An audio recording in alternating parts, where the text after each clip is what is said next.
नमस्कार, सत्यदर्शन न्यूज मध्ये आपले स्वागत आहे. मी पायल शहा. एक नजर टाकूया आजच्या ठळक घडामोडीवर.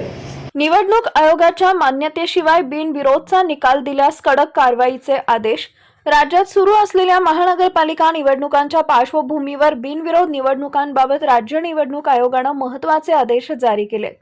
आयोगाच्या पूर्वमान्यतेशिवाय कोणत्याही उमेदवाराचा बिनविरोध विजयी निकाल जाहीर करू नये असं स्पष्ट निर्देश आयोगानं सर्व निवडणूक निर्णय अधिकारी व सहाय्यक अधिकाऱ्यांना दिले आहेत.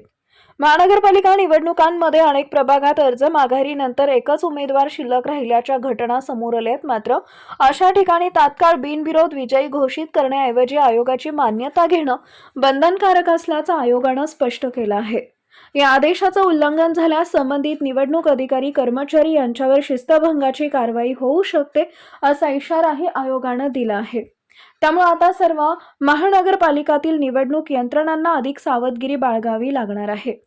एकूणच मतदारांचा विश्वास टिकवण्यासाठी आणि निवडणूक प्रक्रियेवर कोणताही संशय निर्माण होऊ नये यासाठी राज्य निवडणूक आयोगानं हे कडक आदेश दिल्याचं स्पष्ट झालंय.